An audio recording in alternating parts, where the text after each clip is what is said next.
옛날 한국의 한 조용한 시골 마을에 오싹한 집이라 불리는 오래된 저택이 있었다. 이 집은 1900년대 초에 지어진 것으로 알려졌으며 수년간 여러가지 이상한 일들이 마을 사람들 사이에서 소문으로 전해져 내려왔다. 그 집은 오랜 세월 동안 비어 있었고 그래서 더욱 음침하게 보였다. 이 집에 관해서는 특이한 전설이 있었다. 집에 원래 주인이 3명의 딸과 함께 살고 있었는데 어느 날 세 딸이 모두 실종되었다는 것이다. 사람들이 주인을 추궁했을 때 그는 딸들이 모두 집을 떠났다고 주장했지만 마을 사람들은 그 말을 믿지 않았다. 결국 집주인은 외롭게 죽었고 그 이후로 그 집에는 아무도 살지 않게 되었다고 한다. 한 여름 저녁 그 마을에 살고 있던 대학생 4명이 호기심에서 그 집을 탐험하기로 했다. 그들은 모두 공포 이야기를 별로 믿지 않았고 단순히 재미삼아 경험해보자고 생각했다. 그날 밤 등산용 손전등과 사진기를 챙기고 집으로 향했다. 집에 도착하자마자 그들은 바깥에서 느껴지는 이상한 분위기에 사로잡혔다. 바람 한 점 없이 고요한 밤이었고 집을 감싸고 있는 땅거미 속에서 무언가에 홀린 듯한 기분이 들었다. 그러나 이들 4명은 용감하게도 집 안으로 발을 들였다.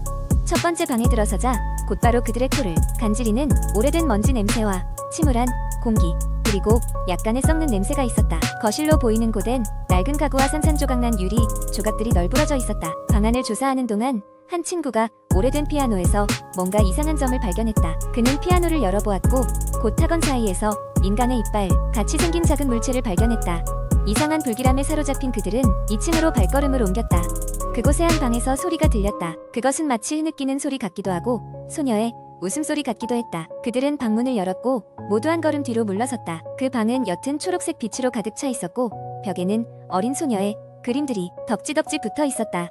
그런데 그 그림들은 조금씩 움직이고 있는 것처럼 보였다. 당황한 그들은 1층으로 다시 천천히 내려왔고 그때 집 전체에 걸쳐 흐느끼는 소리가 더 크게 울렸다. 그들은 그 소리가 주방에서 나는 것을 알아차리고 조심스레 다가갔다. 주방 문을 열자 문 뒤쪽에 무엇인가 강하게 부딪히는 소리가 났고 그 순간 문이 열리고 닫히더니 난데없이 문짝이 급하게 흔들리기 시작했다. 마침내 그들은 더 이상 이상한 현상을 참아낼 수 없게 되었다. 그들은 집을 뛰쳐나왔고 나가면서 아까는 분명히 없던 집 앞의 나무에 누군가 부적을 붙여 놓은 것을 보았다. 그들의 등 뒤에서 누군가가 작게 속삭이는 소리가 들렸고 그들은 회전하는 후광처럼 사람 모양의 그림자가 그 집문 앞에 서 있는 것을 발견했다. 결국 이 사건 이후로도 그 집은 계속 비어있게 되었다. 마을 사람들은 더욱더 집을 찾지 않았고 오싹한 집의 전설이 다시 한번 살아남았다. 그리고 이내 대학생들은 이후 다시는 한밤중에 그 집 근처에 가지 않았다. 그러나 그들이 담아온 사진들을 현상해보니 그것들 중 몇몇에는 그들이 보지 못했던 흰옷을 입은 형체와 얼굴 없는 인형들이 찍혀 있었다고 한다. 이 이야기는 여전히 전해 내려오며 때때로 용감한 사람들이 그 집을 찾아가지만 그 누구도 그 집에 오래 머물지 못했다고 전해진다. 당신은 용감하게 그 집을 찾아가 볼 용기가 있는가?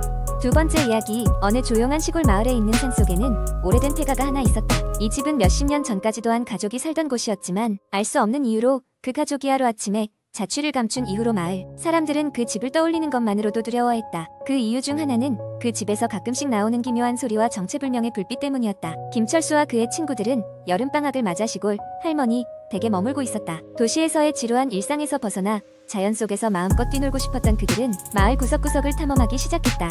그러던 중 마을 어귀에서 들려오는 공포스러운 폐가 이야기를 듣게 되었고 호기심에 사로잡힌 그들은 어느 날 밤 몰래 폐가로 향하기로 결심했다. 그날 밤 철수와 친구들은 손전등과 일회용 카메라를 챙겨 폐가로 향했다. 달빛이 희미하게 비추는 산길을 따라가다 보니 적막한 숲속에 기묘한 분위기를 자아내는 거대한 그림자가 보였다. 폐가였다. 하지만 그곳에 도착하자마자 그들은 이미 뭔가 잘못되었음을 느꼈다. 주변은 싸늘할 정도로 조용했고 들뜬 기분은 사라지고 긴장감이 맴돌았다. 그들은 떨리는 손으로 폐가의 문을 밀고 들어갔다. 삐걱거리는 소리와 함께 문이 천천히 열렸고 그 안에는 먼지가 가득한 낡은 가구들과 뒤엉켜 있는 거미줄이 있었다. 이상하게도 집안에는 최근 사람의 흔적이 없는 것처럼 보였다. 친구들은 처음엔 겁에 질리기도 했지만 그 특유의 호기심을 주체할 수 없어 집안을 샅샅이 탐색하기 시작했다.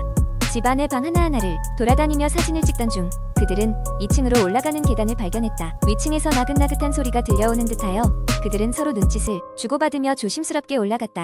2층에는 오래된 사진들이 벽에 걸려 있었다. 사진 속 인물들 중 일부는 희미하게 웃고 있었지만 모든 얼굴이 하나같이 이지러지거나 흐릿하게 변해 있었다. 그리고 그 사진들 사이에서 이상한 흔적을 발견하게 되었다. 바로 그들의 뒤를 졸졸 따라오는 그림자들이었다. 두려움에 떨며 뒤돌아보았지만 어둠 속에서는 아무것도 보이지 않았다. 그 순간 그들은 폐가 아래층에서 묵직한 발걸음 소리가 들리는 것을 느꼈다.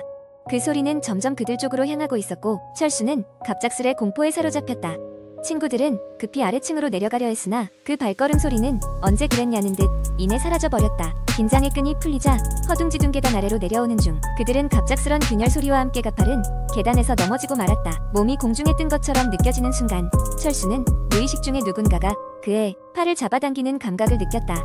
정신을 차리고 보니 그들은 폐가 밖에 나와 있었고 둘러보니 친구들도 멀쩡하게 밖으로 나와 있었다.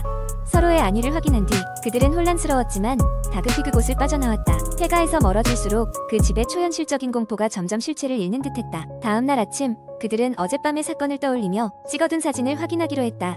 하지만 사진 속에는 그들이 보지 못했던 수많은 그림자들이 찍혀 있었고 그중 한 장에는 흐릿한 형체가 창문 너머로 그들을 지켜보고 있었다.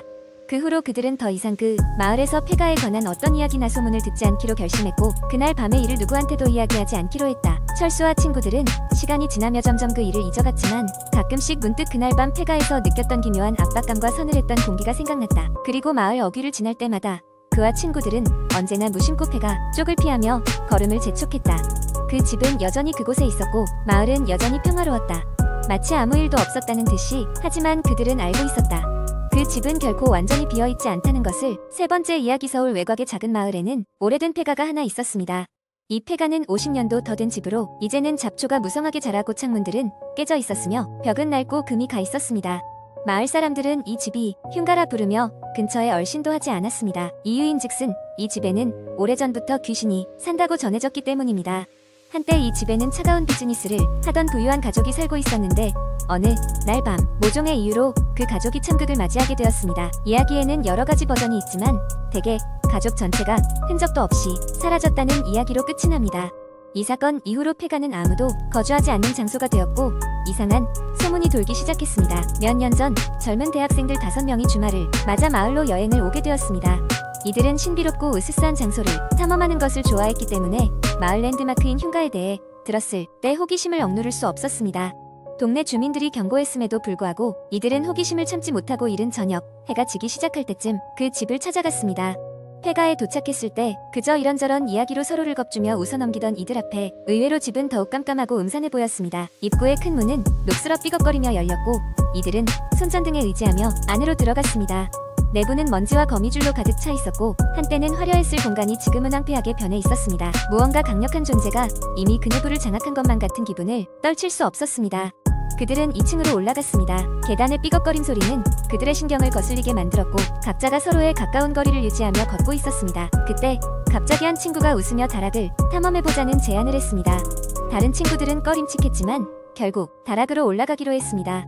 낡은 사다리를 조심스럽게 타고 다락에 올라가자 다락방에는 묘하게 부는 바람과 함께 누군가의 속삭임 같은 소리가 들렸습니다.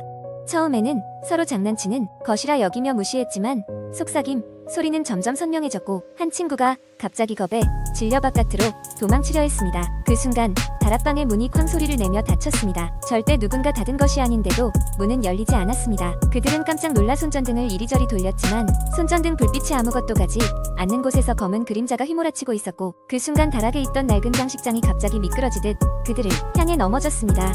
가까스로 피했지만 그들은 커지는 두려움 속에서 필사적으로 문을 두드리고 열어보려 애썼습니다. 마침내 문이 열렸을 때 그들은 망설임 없이 그 집을 빠져나와 전속력으로 마을로 돌아왔습니다.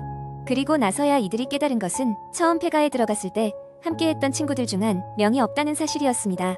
되돌아온 마을에서는 그 어떤 노력에도 불구하고 실종된 친구를 찾을 수 없었고 마을 주민들은 그저 고개를 숙인 채 다시 한번 그 흉가의 저주를 떠올릴 뿐이었습니다. 그 이후로도 그 폐가에 대한 소문은 끊이지 않았고 아무도 그 집을 다시는 찾아가지 않았습니다. 실종된 친구의 행방은 끝내 밝혀지지 않았고 이 모든 이야기는 전설처럼 인터넷상에 퍼지게 되었습니다.